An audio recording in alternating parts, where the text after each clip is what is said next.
5 for fighting 100 years. 57 degrees outside, fog and drizzle, 98 yen to the US dollar, and it's 7:48, and it's Commander's Open Line.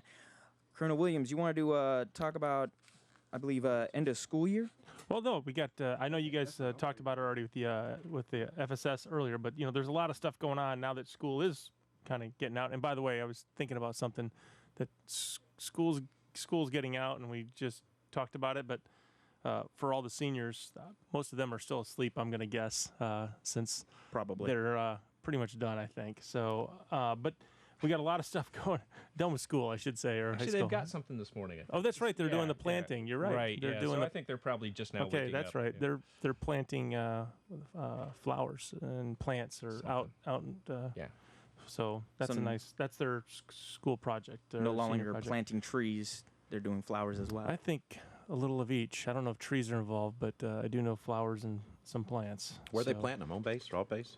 I haven't heard. Okay, now I don't know. All I know is we purchased a bunch of flowers to plant. I saw my wife stealing some plants out of your yard this morning. She said she was going. She said she was going to steal those big glass balls. My wife floats. Right.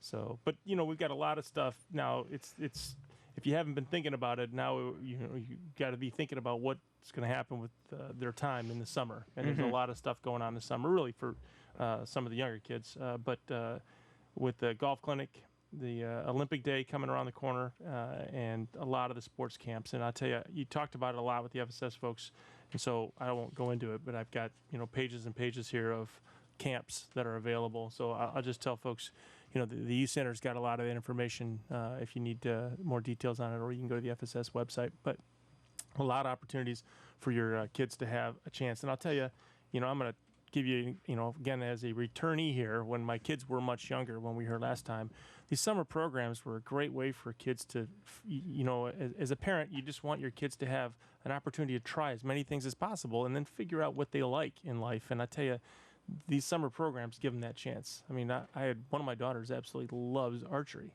Loves it. I mean, where else would I have gone, hey, let's go do archery? And she signed up we did an archery one back then, and she loved it. So every time we go places that has archery, she loves it. So it's one of those things that you don't really, there's a lot of opportunities that maybe you go, I don't know if they would like that or not. Well, it's short little youth program. Let them try it out and see what they think, and it just affords them a lot of opportunities. So I think it's a neat. Nice. A good moment to create opportunities of memory. So, there are so many events during the summer. You got outdoor rec, and ITT focuses for winter for when the snow season. But when you get into the summer season, they also put a whole effort out there, from youth programs, from adult programs, from golfing, from camps. I mean, you got camps of every sport that's going to occur that you can sign up for. Baseball will start soon. I mean, our kids, our youth, and our adults, if they can't find anything to do here in the summer, I think they're missing a boat. There's so much stuff to do. Yeah, they're not trying. Mm-hmm. Or the jet skis. Or the jet skis are coming out. Or the jet skis. I heard now that some wing commander here on base is actually licensed to drive a boat downtown. I'm a little worried about that. I am licensed to drive a boat. I took the boating course. And you passed it. Last Saturday. I did pass it. So, and that, again, it's neat. I mean, if you think about it, we've got a beach and a boating dock within half of a mile of our ski sledding hill. Mm-hmm. Not a bad way to have a recreational facility. So it works out really, really well.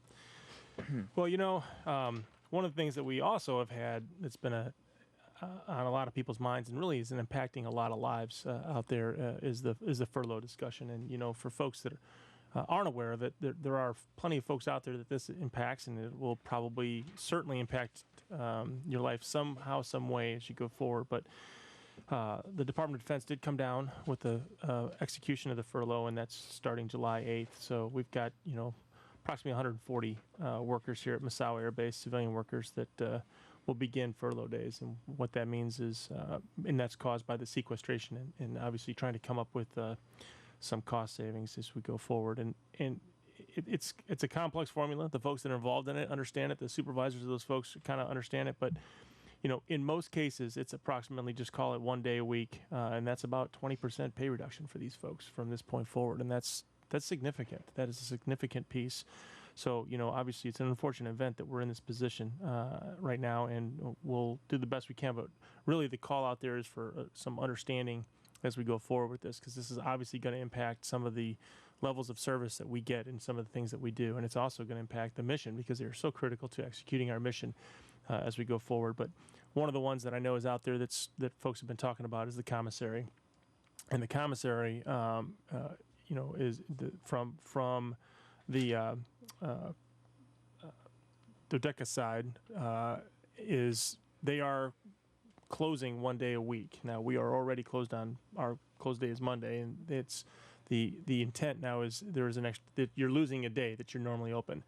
So right now it's on Tuesday, so it would be Monday and Tuesday starting July 8th. Monday and Tuesday would be the down days. Now we are Matt at the commissary is working very, very hard within the constructs of the rules to see what kind of flexibility there is to have some partial openings or working something that Tuesday may have some very, very limited hours, but a possible opportunity. And, certainly I'm reaching out and asking for folks to at least understand the situation that they are going through as they work this and recognize the fact that the shop ed is still 24/7. And, I will also tell you, if you haven't ever shopped at a Universe or any of the off-base places, there is, it's a unique experience in itself. There's plenty of food out there. There is plenty. So, but obviously the big call here is to patience and understanding as folks are working through this and doing the best they can to minimize the impact to the folks out there.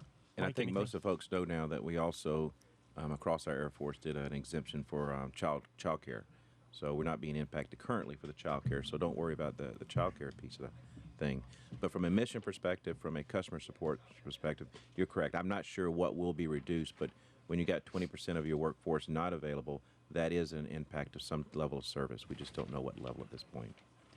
So I guess pretty much just work with us. We'll work with you, scheduling, and just and also going off base. If you have to go to Universe and whatnot, they're available. And it impacts our civilians across. I mean, not just our 35th Fighter Wing civilians, and not just our DECA Defense Commissary Agency folks, but it also impacts our schools. Now, we do not know what the impact is yet. It sounds like there will be none for this year, but we do not know for what the next academic year holds at this point. Yeah, So. that piece again, and those won't start until next academic year. That's the key for them. Now, one other piece that really is probably worth mentioning out there is the way folks can help minimize the impact on themselves is through very detailed planning.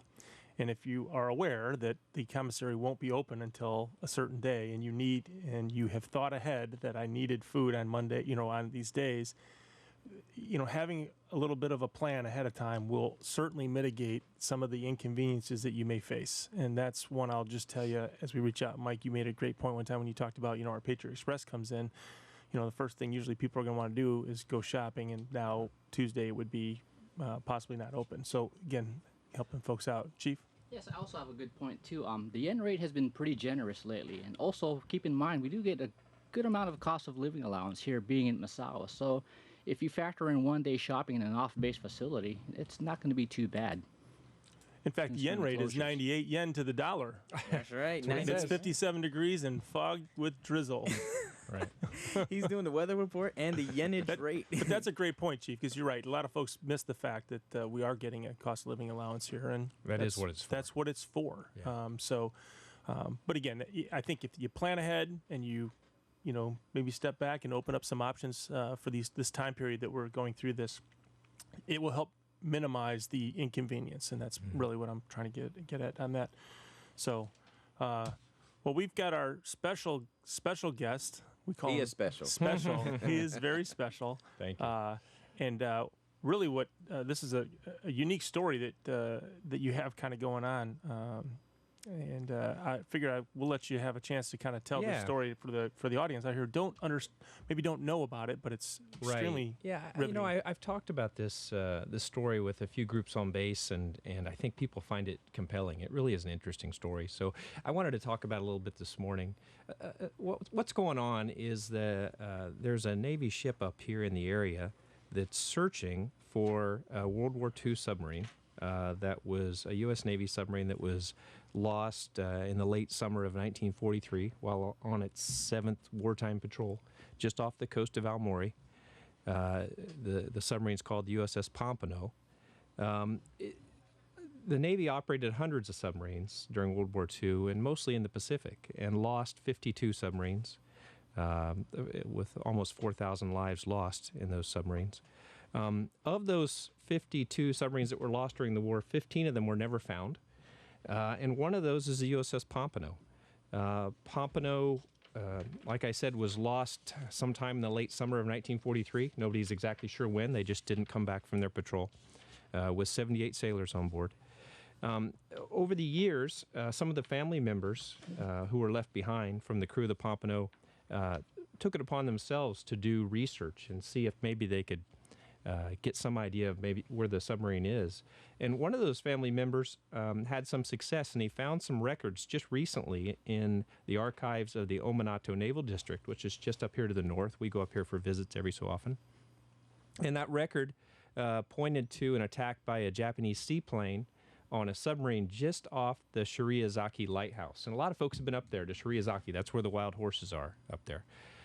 So this seaplane attacked this submarine just off the Shiriazaki Lighthouse, and they think they sunk it. They were never sure. So anyway, last summer, this information was provided to the Navy, and last summer the USS Guardian, which was on its way to a port visit in Sapporo, went through there, and they found a contact of interest. So now we've got the USNS Salvor. Actually, I believe they may be heading back to Yokosuka today, but they have been searching for the last week or so in the very treacherous waters just off the point there. A lot of fishing nets, a lot of heavy currents, very murky. There's no smoking gun yet. There's no, hey, I'll be darned, that's a submarine. But what they do have are a number of contacts of interest that they checked out with their ROV. You know, they've got the little remote submarines that they drive around on the bottom and take pictures. And they're going to take that information back to Yokosuka and analyze it. Now, where we come in is if, in fact, they find the Pompano, then we, NAF Misawa, would be responsible to facilitate some type of memorial ceremony. It just so happens that attack by the Japanese seaplane occurred on 17 September 1943, which means if the Pompano is in that area, then it probably was sunk by that seaplane. And that means that this 17 September, just coming up in a few months, would be the 70th anniversary of the sinking of that ship. So what we would do in that case is we would organize a ceremony up at Shiriazaki, and of course we'd make that available for everybody to come up. I think it's a really interesting story. Who knows which way this is going to go? You know, the ocean's a big place, and there are literally hundreds of wrecks in the Tsugaru Strait up there. As you can imagine, there have been 2,000 or 3,000 years of Japanese fishing boats, you know, plying the strait. So there are a lot of boats on the bottom up there. It's dangerous waters up there. Very dangerous waters. Yeah, I've flown over it a few times, and it's just always windy and rough. And so anyway, I hope that we get a positive outcome. Well, I just looked it up. Tuesday is September 17th is a Tuesday. So okay, that's easy for folks to think about as they're going for. So, but again, I think it will be a truly neat find if it turns out to be what you think. And obviously, it'll be a great opportunity for folks here to support a memorial service for those that have held on for so long. Not unprecedented. Unsure. You know, as you know, Colonel, we had a visit yesterday by the Consul General up in Sapporo, Mr. Rees, and he was telling me something I didn't realize, which was that about 5 years ago they found the USS Wahoo, which was another missing submarine. Right. They found the Wahoo just up north of Hokkaido, and they had a similar ceremony. They put a marker on the shore. And, yeah.